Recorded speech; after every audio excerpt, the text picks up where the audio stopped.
Bien-aimés dans le Seigneur, nous vous disons shalom, shalom à tous, bonsoir. Nous vous saluons tous dans le précieux et glorieux nom de Jésus-Christ. Comme je vous l'avais annoncé mardi dernier, que j'allais avoir une séance d'enseignement par rapport à cette période de Pâques et le thème n'allait être tout autre que le procès. Alors, sans plus tarder, nous allons commencer cet enseignement intitulé le procès, rattaché à la période de Pâques. Et je vais donc me permettre de pouvoir lire Exode, le chapitre 12, à partir du verset 1. Nous allons faire la lecture dans Exode 12, verset 1. Alors, l'Éternel dit à Moïse et à Aaron en Égypte, ce mois-ci sera pour vous le premier des mois. Vous le considérerez comme le premier des mois de l'année. Transmettez ces instructions à toute l'assemblée d'Israël. Le 10e jour de ce mois, on prendra un agneau pour chaque famille, un agneau pour chaque maison. Si la maison est trop peu nombreuse, pour chaque agneau, on le partagera avec le plus proche voisin, en fonction du nombre de personnes. Vous estimerez le nombre de personnes pour l'agneau d'après la part que chacun peut manger. Ce sera un agneau sans défaut, mâle, âgé de 1 an. Vous pourrez prendre un agneau ou un chevreau. Vous le garderez jusqu'au 14e jour de ce mois, où toute l'assemblée d'Israël le sacrifiera au coucher du soleil. On prendra de son sang et on en mettra sur les 2 poteaux et sur le linteau de la porte des maisons où on le mangera. Cette même nuit, on mangera sa viande rôtie au feu. On la mangera avec des pains sans levain et des herbes amères. Vous ne le mangerez pas à moitié cuit et bouilli dans l'eau. Au contraire, il sera rôti au feu avec la tête, les pattes et l'intérieur. Vous n'en laisserez rien pour le matin. Si toutefois il en reste quelque chose, le matin, vous le brûlerez au feu. Quand vous le mangerez, vous aurez une ceinture à la taille, vos sandales aux pieds et votre bâton à la main. Vous le mangerez rapidement, c'est la Pâque de l'Éternel. Cette nuit-là, je parcourrai l'Égypte, je tuerai tous les premiers-nés du pays, hommes ou animaux. Je mettrai ainsi à exécution mes jugements contre tous les dieux de l'Égypte. Je suis l'Éternel. Pour vous, en revanche, le sang servira de signe sur les maisons où vous vous trouverez. Je verrai le sang et je passerai par-dessus vous. Il n'y aura pas de fléau qui vous détruise, quand je frapperai l'Égypte. Vous rappellerez le souvenir de ce jour en le célébrant par une fête en l'honneur de l'Éternel. Cette célébration sera une prescription perpétuelle pour vous au fil des générations. Alors, ici, on a lu Exode 12 et nous comprenons que Dieu, en parlant à Moïse, Dieu va présenter le modèle, Dieu va présenter comment est-ce qu'il aimerait que la Pâque soit célébrée. Il parlera de cela à Moïse. Et lorsqu'il parle de cela à Moïse, il dit à Moïse qu'il est impératif que cela se passe dans le cadre de la famille. Ainsi, nous comprenons que la Pâque, la première fois que la Pâque a été célébrée, elle s'est passée dans le cadre de la famille. Le père, la mère, les enfants. Et quand le nombre de personnes était peu nombreux, il était nécessaire d'inviter un voisin ou un frère qui était juste à côté, afin qu'ils viennent manger avec la famille. Ainsi, nous constatons que ces derniers temps, nous sommes pour certains confinés dans certains pays et pour d'autres, le confinement n'est pas total. Mais il est impossible pour nous aujourd'hui de nous retrouver dans nos assemblées afin de célébrer notre Dieu. Le coronavirus, quelque chose de terrible qui est en train de frapper le monde, certes. Mais ce qui réjouit mon cœur, c'est parce que le coronavirus n'a pas pu empêcher, ne permet pas aux chrétiens que nous sommes de ne pas célébrer la Pâque. Parce que si nous sommes enfants de Dieu et que nous sommes en famille, alors j'aimerais dire à quelqu'un que nous sommes dans le cadre idéal pour célébrer la Pâque. Parce que la Pâque, ce n'est pas d'abord avec le voisin, ce n'est pas d'abord avec l'ami, mais c'est d'abord en famille. Dieu veut d'abord travailler avec la famille. Voyez-vous dans la Bible, depuis l'Ancien Testament, Dieu a toujours travaillé avec les familles. Il a commencé avec Adam et Ève, 2 hommes, pour pouvoir fonder une famille. On se rend compte que lorsque Dieu travaille avec Abraham, il dit que toutes les familles de la terre seront bénies en toi. Dieu est un Dieu qui aime travailler avec les familles. Ainsi, nous sommes certes incapables de nous retrouver, mais depuis un certain temps, nous prions en famille. Et ainsi, Dieu veut passer par cela pour pouvoir restaurer la vie de famille. Dieu veut restaurer l'amour dans la famille. Dieu veut restaurer le fait de prier les uns pour les autres. Le père qui tient la main de la mère, qui prie pour son épouse. Les enfants qui prient les uns pour les autres, qui prient pour les parents. Oui, ce cadre familial, Dieu veut le restaurer. Et en cette période de Pâques, Dieu voudrait que nous puissions célébrer la Pâque en famille. telle cette instruction qu'il avait donnée à Moïse pour le peuple d'Israël à cette époque, cette même instruction revient à notre époque pour que nous puissions célébrer la Pâque en famille. La Pâque en famille. Alors, cela est un point, oui, un point important à mon... Alors, voyez-vous, au-delà de tout ce que j'ai pu mentionner tout à l'heure concernant le cadre de la famille, dans lequel Dieu aimerait que cette Pâque se déroule, nous avons aussi, en parcourant Exode 12, nous avons fait le constat que Dieu décide de pouvoir frapper l'Égypte. Dieu décide de faire tomber son jugement sur l'Égypte. Et voyez-vous, j'ai intitulé mon message « Le procès ».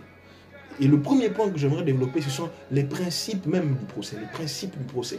Voyez-vous, on ne peut pas condamner un individu si on n'a pas fait passer l'individu par un certain procès, quelle que soit la forme. L'individu passera toujours par un procès. On entendra la personne et on sortira de là une sanction. Alors Dieu décide à cette période de Pâques-là de rentrer en procès. Alors certes, Dieu à la Pâque décide de restaurer les familles, décide de réunir les familles, mais Dieu décide aussi de rentrer en procès afin de pouvoir condamner toutes ces personnes qui se sont levées afin de nous maintenir captifs, de pouvoir condamner tous ces esprits maléfiques qui ont décidé de se lever et de nous maintenir sous un joug. Vous savez, pendant longtemps, le peuple d'Israël a été esclave des Égyptiens.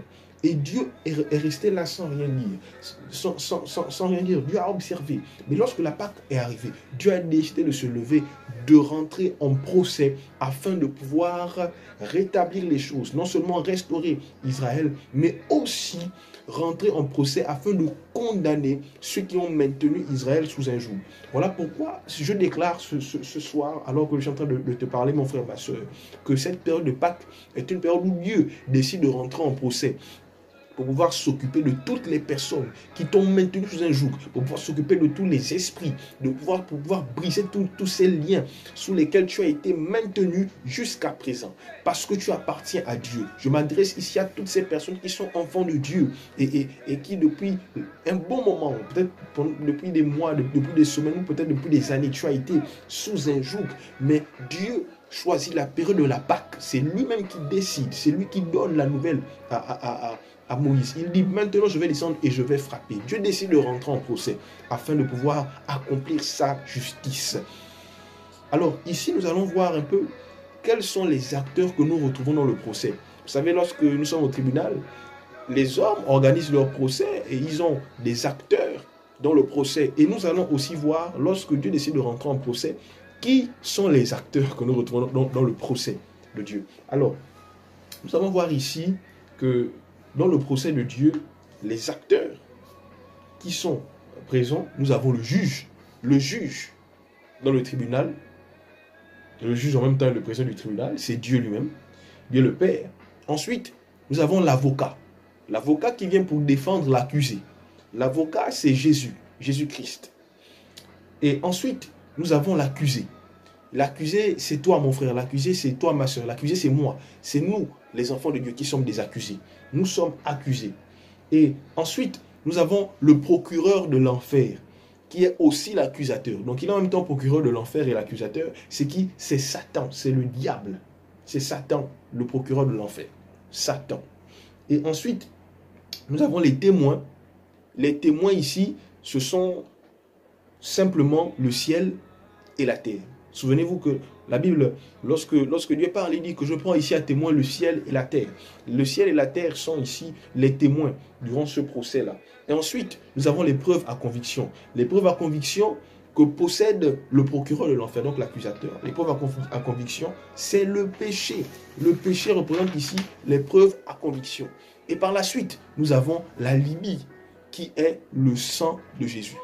Donc, nous avons cet élément-là qui vient pouvoir contrecarrer les preuves à conviction. Vous savez, j'ai fait un constat, c'est que à chaque fois que Dieu se rassemble avec ses fils pour un procès, le diable vient toujours avec un dossier solide sur les fils de Dieu. Un dossier qui possède, qui contient les fautes, les erreurs des fils de Dieu afin de les accuser. afin de les accuser. Nous avons remarqué cela dans Job le chapitre 1, que je nous invite à lire Job 1 ainsi que Job le chapitre 2, que nous pouvons parcourir.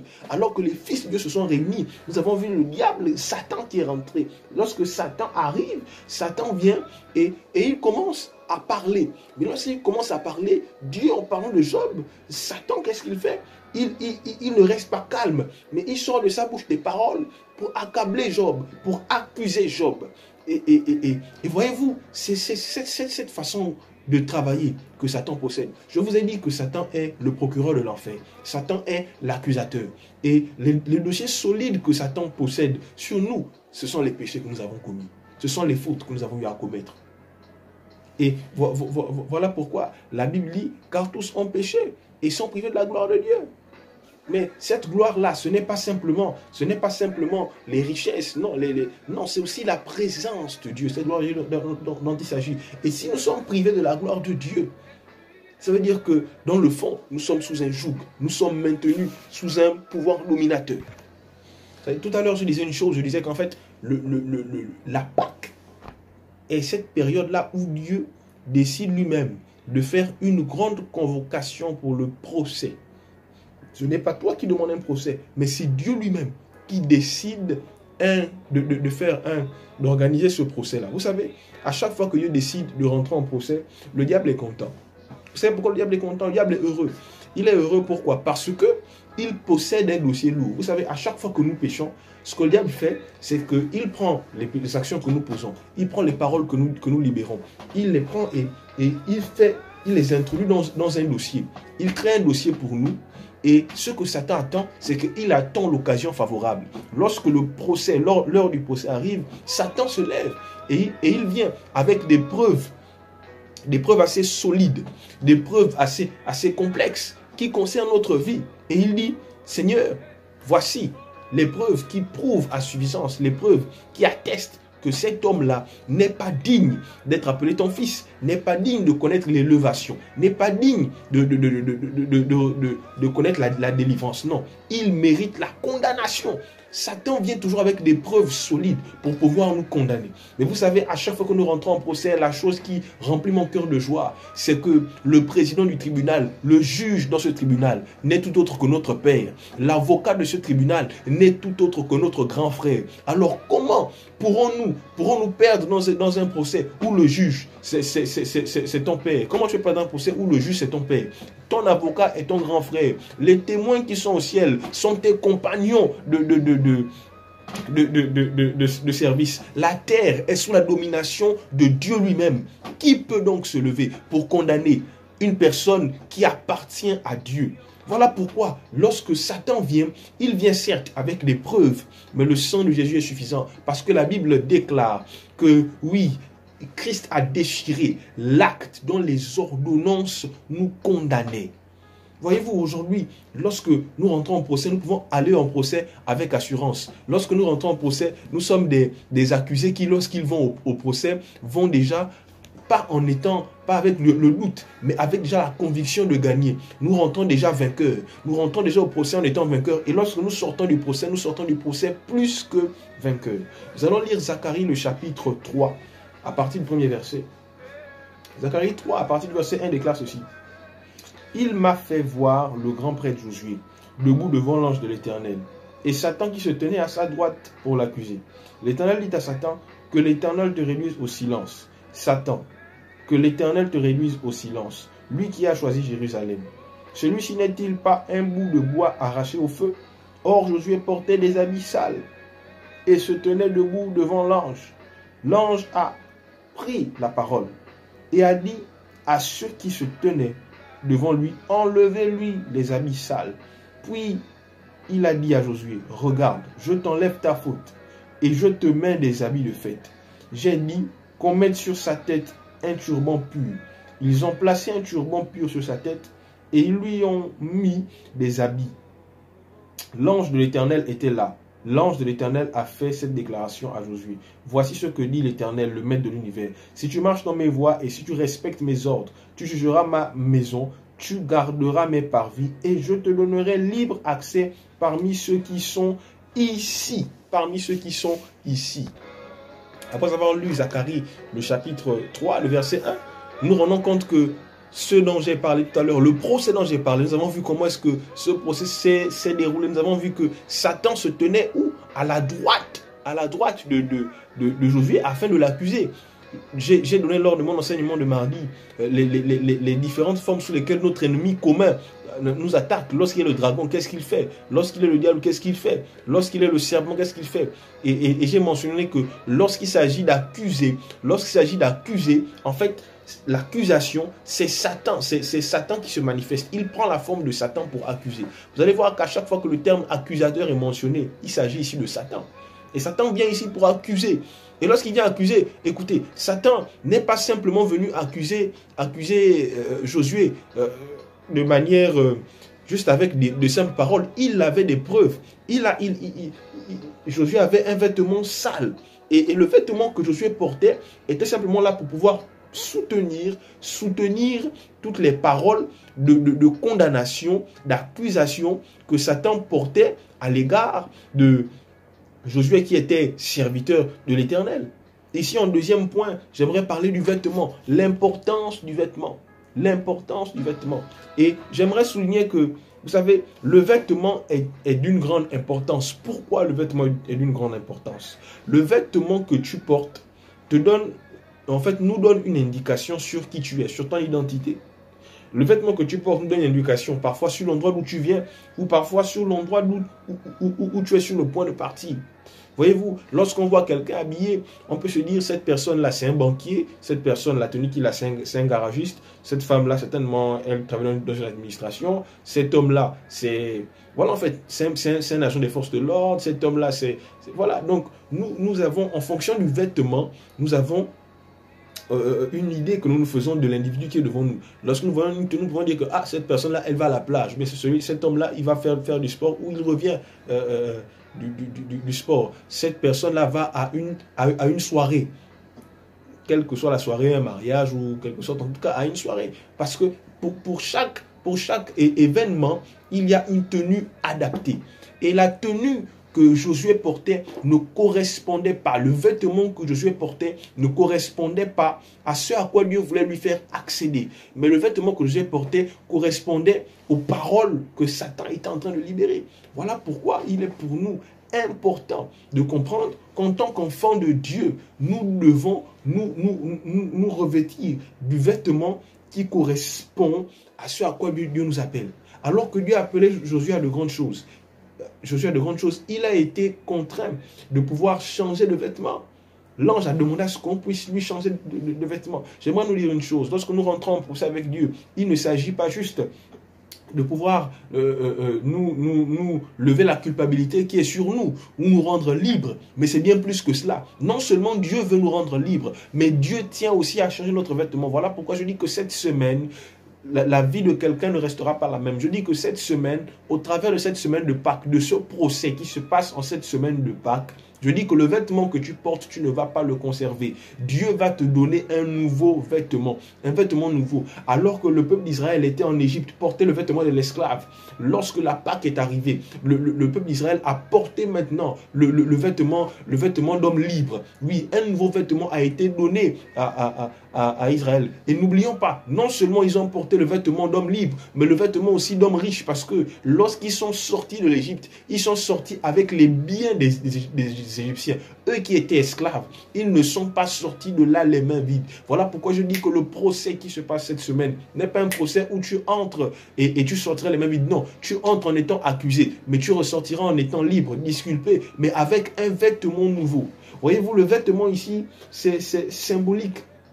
Symbolise autant pour moi notre vie spirituelle, notre état spirituel. Lorsque le vêtement est sale, ça veut dire que nous vivons dans le péché. Mais lorsque le vêtement est propre, le vêtement propre représente ici la vie de prière. Le vêtement propre ici représente simplement cette vie de sainteté. Cette vie de sainteté. Et lorsque Dieu donne un nouveau vêtement à Josué, c'est pour dire que ce vêtement que je te donne, c'est le vêtement que tu dois avoir pour que tu puisses avoir cette vie de gloire à laquelle je t'appelle. Ainsi, durant ce procès, Dieu veut aussi nous emmener, nous attirer vers la sainteté, nous attirer à une vie de sainteté. Cette période de Pâques, Dieu nous convoque à pouvoir augmenter notre niveau de sanctification. Amen. Alors, nous allons pour continuer, poursuivre et non, quelque chose qu'on doit porter pour porter. Non, parce que dans le vêtement, je l'assure, il y a le pouvoir. Il y a un mystère derrière le vêtement que nous portons. Voyez-vous, lorsque quelqu'un est en deuil, il y a un vêtement qui est adapté au deuil. Il y a un vêtement qui, lorsque la personne porte le vêtement, on sait que cette personne est en deuil. Et le fait que la personne soit en deuil, il y a une certaine attitude qu'on a vis-à-vis de la personne parce que la personne est endeuillée. Donc, dans le vêtement, il y a un pouvoir. Lorsque nous voyons un policier, il y a une certaine façon de faire. Une personne qui est vêtue avec les vêtements d'un policier, il y a une certaine attitude que nous avons vis-à-vis de cette personne-là. Lorsque nous voyons quelqu'un qui est vêtu d'une blouse, on sait que c'est un médecin. Et cela nous emmène à avoir une certaine attitude vis-à-vis de la personne. Donc nous comprenons que dans le vêtement, il y a le pouvoir. Donc nous ne pouvons pas nous permettre de porter un vêtement simplement pour le porter. Non. Voilà pourquoi Dieu ne pouvait pas permettre à Josué de rentrer en possession de ces choses si son vêtement n'avait pas été changé. Parce que le vêtement qu'il avait était un vêtement sale. Et dans la saleté, le vêtement de la saleté est la représentation de l'esclavage. Donc, lorsque nous avons le vêtement de la saleté, cela permet à Satan d'avoir de l'emprise sur nos vies. Voilà pourquoi nous allons regarder Jude, le chapitre 1, à partir du verset 9. Jude 1, à partir du verset 9. Vous savez, le diable ne fait, je vous assure, ne fait rien par hasard. Alors, nous sommes dans Jude 1, le verset 9. La Bible dit ceci. La Bible dit, or, lorsqu'il discutait avec le diable et il lui disputait le corps de Moïse, l'archange Michel n'a pas osé porter de jugement insultant contre lui, mais a dit que le Seigneur te punisse. Ici, c'est l'archange Michael qui est en train de discuter le corps de Moïse avec le diable. Donc, il est en train de discuter. Pourquoi? Parce que le diable vient discuter, il vient réclamer le corps de Moïse en disant, Moïse n'est pas digne, Moïse a péché contre Dieu, Moïse ne peut pas être récupéré par le ciel, impossible. Impossible. Voilà pourquoi il vient pour réclamer le corps de Moïse. Pourquoi? Parce que Moïse n'avait pas de vêtements propres. Mais voyez-vous, la même scène s'est passée avec Josué. Alors que Satan est en train d'accuser Josué de passer les vêtements sales, qu'est-ce qui se passe? Dieu dit à Satan que l'Éternel,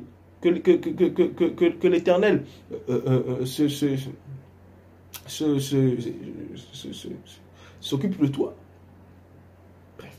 Donc, voyez-vous, à cette partie précise-là, le diable veut faire quoi? Lorsque le diable vient accuser, c'est parce que le diable veut prendre cette personne-là qui l'accuse et la maintenir sous son joug, la maintenir sous le joug de l'esclavage. Et c'est ce que le diable veut faire avec chacun d'entre nous. Mais je le dis, cela ne sera pas ta portion. En cette période de Pâques, le Seigneur vient pour nous donner un vêtement nouveau, nous restaurer. Et dans le vêtement nouveau, Dieu nous donne aussi un pouvoir. Le vêtement que Dieu nous donne sera rempli d'un certain pouvoir, d'une certaine autorité qui nous permettra de pouvoir exercer ce pouvoir, cette autorité sur un certain nombre de choses ainsi que d'individus. Que la gloire revienne encore à Dieu. Nous allons voir notre troisième point. Le troisième point ici que nous allons voir, c'est la Pâque. Ici, le troisième point, je l'ai intitulé simplement la Pâque. Vous savez, nous avons l'habitude de célébrer la Pâque, mais parfois, nous perdons à l'esprit le fait qu'il y a deux Pâques. Il n'y en a pas qu'une seule, il y a deux Pâques. Il y a eu la première Pâque qui a eu à se dérouler dans le livre d'Exode. Et il y a eu la deuxième qui s'est déroulée avec Jésus. Alors que nous sommes dans Exode 12, nous avons deux Pâques. De la même manière qu'il y a deux Adam. Il y a le premier Adam et le second Adam. Il y a la première Pâque et la seconde Pâque. Le premier Adam était imparfait, mais le second a été parfait. La première Pâque n'a pas été parfaite, mais la seconde a été parfaite. La première Pâque a été simplement l'image, ou encore l'ombre de ceux qui allaient venir de la seconde Pâque. La première Pâque était simplement une action prophétique pour montrer le chemin de comment allait se dérouler la seconde Pâque, la Pâque parfaite, celle de Jésus. Parce que voyez-vous, dans la première Pâque, on nous montre un agneau qui doit être sacrifié. Et donc le sang va être répandu sur les linteaux, ainsi que sur les poteaux des maisons. Mais les linteaux, les poteaux étaient en bois. Et voici Jésus qui est l'agneau parfait. Jésus, à la première Pâque, c'est un animal qui est considéré comme l'agneau. La seconde Pâque, c'est un homme, un être humain qui est largement au-dessus d'un animal. Et son sang va être répandu sur la croix. Mais la croix de Golgotha, c'est du bois. Voyez-vous, la première Pâque était l'acte prophétique qui annonçait l'arrivée de la seconde Pâque, de la Pâque parfaite. Et lorsque nous parcourons Exode 12, on nous fait comprendre encore que la première Pâque se déroulait quasiment sur 21 jours. Parce que Dieu dit à Moïse, ce mois-ci sera pour vous le premier mois de l'année. Le premier mois de l'année. Donc, dès le premier jour de ce mois-là, c'était une période assez spéciale en fait. Dès du 1er au 21. Donc, du 1er au 21 de ce mois, ces premiers 21 jours étaient des jours assez spéciaux que Dieu avait réservés pour la Pâque. 21 jours. Si nous essayons de diviser ces jours-là, nous avons ce qui fait 3 semaines. Et c'était à l'issue des 3 semaines que la Pâque était terminée. Et nous nous rendons compte aussi que le chiffre 3 revient encore dans la seconde Pâque. Parce que Jésus va faire 3 jours. Et le 3e jour, il va ressusciter.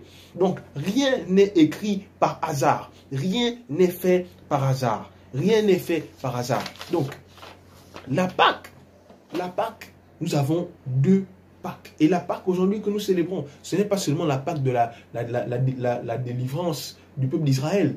Parce que nous ne sommes pas des Israélites. Mais celle dont nous avons la fierté vraiment de célébrer, c'est la seconde Pâque. Parce que la seconde Pâque n'a pas juste été là pour délivrer le peuple d'Israël, mais pour délivrer l'humanité du pouvoir, du péché et de la mort. Voyez-vous, lorsque Jésus s'adresse aux pharisiens dans le Nouveau Testament, Jésus leur dit, détruisez ce temple et je le reconstruirai en 3 jours. Dieu parle ici du fait que ce temple va être détruit, qu'il va détruire le temple et qu'il va le reconstruire en 3 jours. 3 jours nécessaires pour la reconstruction du temple de Jérusalem. Ces hommes ont considéré ces paroles de Jésus comme étant un blasphème, quelque chose qui s'opposait à la vérité, alors que cela n'était pas le cas. Jésus était en train de parler de son corps qu'il allait détruire et qui par la suite allait ressusciter. Amen. J'aimerais que nous ne puissions pas perdre de vue ce qui est essentiel. C'est que, voyez-vous, le terme Pâques signifie passé.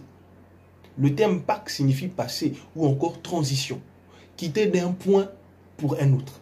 Mettre terme à une histoire pour en commencer une autre. Le terme Pâques signifie passé. Cela signifie que lorsqu'on parle de Pâques, c'est un point final qu'on met à une histoire. C'est une page qu'on tourne pour commencer à écrire une histoire nouvelle. Et à cette période de Pâques, j'aimerais que nous ne puissions pas perdre de vue que le Seigneur prend cette histoire, cette semaine de Pâques, cette semaine de fête, comme étant ce moment-là où il va écrire une nouvelle histoire pour notre vie. Il va mettre un point final à une histoire, à une situation, à une période de notre vie où nous avons été plongés dans des temps difficiles, dans des temps de souffrance. À chaque fois qu'on parle de la Pâque, que ce soit la première ou la seconde Pâque, vous vous rendrez compte qu'il s'agit toujours du joug, d'un joug qui pesait sur le peuple. Et ce joug a été brisé. Ce joug a été totalement brisé afin que nous soyons libres. Oui, nous célébrons notre liberté, mais nous n'oublions pas une chose, c'est que notre liberté ne signifie pas juste que nous allons être libres, nous allons errer. Non, Dieu nous rend libres pour nous emmener à écrire une histoire nouvelle, pour que nous puissions être des collaborateurs de qualité et que Dieu fasse avec nous des choses extraordinaires. Comme nous l'avons lu dans Zacharie 3, Dieu ne donne pas un vêtement nouveau à quelqu'un juste pour le plaisir d'avoir un vêtement nouveau. Dieu ne te rend pas libre juste pour le plaisir d'être libre, mais Dieu te rend libre parce qu'il veut t'utiliser. Alors, lorsque Dieu nous donne ce vêtement nouveau, il y a le pouvoir dans ce vêtement nouveau, mais aussi parce que Dieu veut nous utiliser. Amen. Alors, voyez-vous, nous allons, je vais terminer cette première partie de l'enseignement en nous renvoyant encore dans les Saintes Écritures, ou dans Exode 12. Je n'ai pas eu l'occasion de lire jusqu'à ce niveau-là. Exode 12, je vous renvoie à lire tout le chapitre. Exode 12, la Bible nous parle du fait qu'il était impératif de manger du pain sans levain. Et pendant un bon moment, je me suis posé la question, je me suis dit, mais Seigneur, c'est quoi cette histoire de pain sans levain? Pourquoi parler de pain sans levain? Pourquoi est-il, quand on parle de Sainte Seine, du repas du Seigneur, pourquoi est-ce que il était important de manger du pain sans levain? Vous allez vous rendre compte que dans Exode 12, on dit que durant ces jours-là, durant, je crois, ces 21 jours, il était strictement interdit pour le peuple d'Israël de manger du pain levé, donc du pain qui avait du levain à l'intérieur. Il était interdit. Il devait absolument ne manger que du pain sans levain. C'était interdit. Et voilà comment le Seigneur va m'amener à comprendre une chose. C'est que le pain ici représente le corps. Et le levain représente la chair. Jésus n'avait pas la chair. Lorsque Dieu a créé l'homme, Dieu n'a pas créé l'homme avec la chair. Dieu a créé l'homme avec le corps. Dieu a créé l'homme avec le corps. La chair est entrée dans l'homme dès l'instant où l'homme a mangé le fruit de la connaissance du bien et du mal. C'est là que la chair s'est introduite dans la vie de l'homme. Et ainsi, le pain ici représente le corps et le levain représente la chair. Le levain ici représente le vieil homme. Le levain ici représente les vieilles habitudes. Le levain ici représente toutes ces choses qui sont en nous et que Dieu combat jour après jour. Le levain ici représente cette chair-là. Comme disait l'apôtre Paul, que je sens en moi une force qui me pousse au péché. C'est ça, c'est le levain. C'est le levain. C'est cette chair-là, ce vieil homme qui nous pousse vers le péché à chaque fois. C'est cela que représente le levain. Et c'est ce levain-là. Dieu ne voulait pas que le peuple d'Israël, durant cette période, puisse manger le levain. Pourquoi? En fait, Dieu voulait faire passer un enseignement au peuple. Dieu voulait que les Israélites comprennent que le levain devait être retiré parce que ce qui était important, c'était le corps, le pain, le corps. Dieu n'a pas besoin du levain, Dieu a besoin du corps. Et pendant ces 21 jours, c'était le fait pour eux de manger du pain sans levain, c'était comme pour une manière aussi de se sanctifier. Parce que durant ce temps de Pâques, il n'est pas question pour nous de passer ce temps de Pâques et puis d'être là à continuer à vivre notre vie comme bon nous semble. Non, mais c'est un temps où nous devons nous mettre à part pour le Seigneur. Un temps où nous devons chercher Dieu. Parce que lorsque nous allons chercher Dieu, c'est là où notre délivrance va arriver. C'est là où nous allons être disculpés dans ce grand tribunal. C'est à cet instant-là que quelles que soient les preuves que l'accusateur pourra venir brandir devant le trône de la grâce, eh bien, notre avocat défenseur pourra lui brandir le sang, son sang qui a coulé, et dire que ce dernier m'appartient. Et le sang qui a été versé à la croix de Golgotha a été versé pour le pardon de ses péchés. Alors toi, Satan, tu n'as plus rien, tu n'as plus le droit de l'accuser. Toutes tes preuves contre sa vie sont totalement nulles et non avenues. Et voilà comment nous pourrons remporter le procès. Dieu veut nous faire comprendre au travers du pain sans levain que nous mangeons lorsque nous prenons la Sainte Seine que la vie que je veux de toi, c'est une vie sans levain, une vie sainte, un pain sans levain. Voilà pourquoi Jésus parle du fait qu'il est important que nous puissions pour avoir la vie, manger son corps et boire de son sang. Mais Jésus n'avait pas la chair. Jésus n'avait pas la chair. Je l'expliquerai pourquoi Jésus n'avait pas la chair dans la prochaine vidéo que je ferai pour terminer cet enseignement sur le procès. Jésus n'avait pas la chair. Jésus avait le corps, mais il n'avait pas la chair. D'autres versions disent, celui qui ne mange pas ma chair et boit mon sang, c'est un peu... je crois que c'est quelque chose qui n'est peut-être pas très intéressant d'attribuer pour exprimer ce que Dieu veut dire, ce que Christ veut dire. Ici, Christ ne veut pas parler de la chair qui nous pousse à pécher. Christ veut parler de son corps.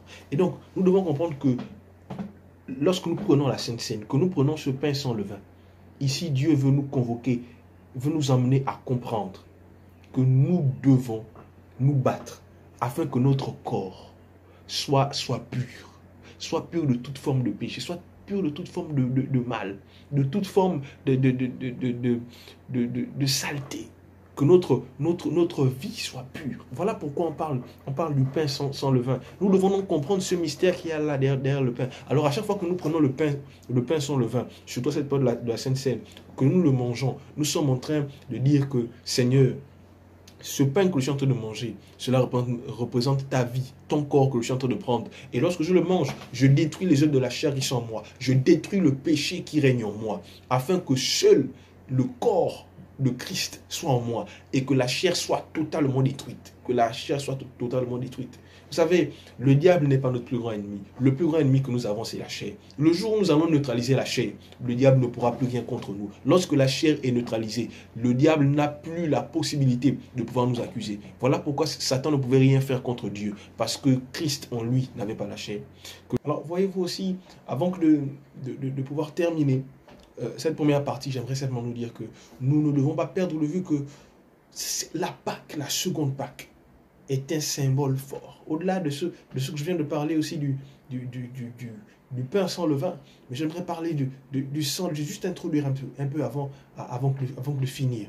Voyez-vous, le sang de Jésus est quelque chose de fort. Le sang de Jésus n'a pas juste coulé à un seul endroit. J'en avais déjà parlé, je crois. Le sang de Jésus a coulé à 3 endroits.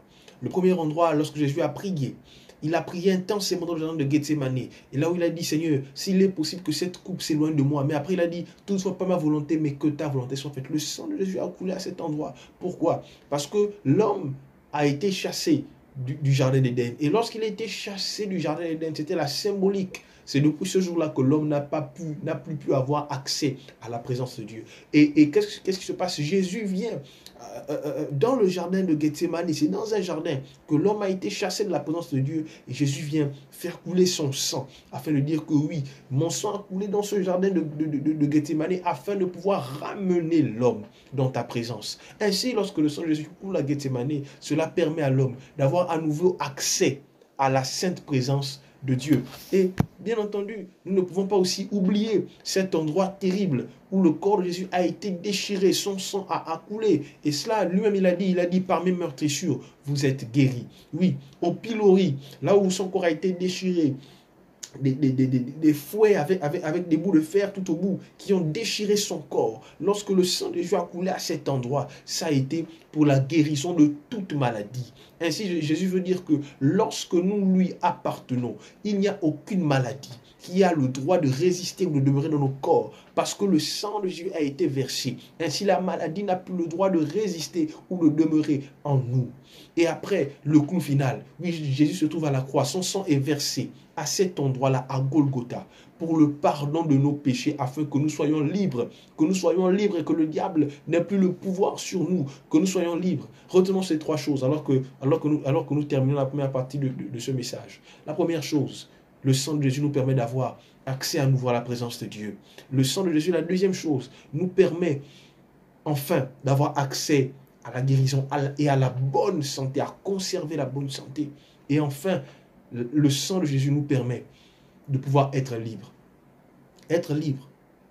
Capable de pouvoir adorer Dieu librement. Capable de pouvoir marcher sans pourtant être sous le joug de l'esclavage, être sous le joug de la manipulation du monde des ténèbres.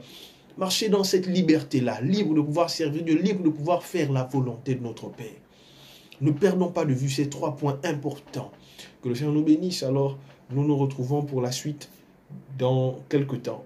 Que le Seigneur nous bénisse. Si cet enseignement a bien te toucher, partage cela à un frère, via ton téléphone, partage le lien du message d'un frère à une sœur. C'est notre message de la Pâque que je tiens à partager avec nous.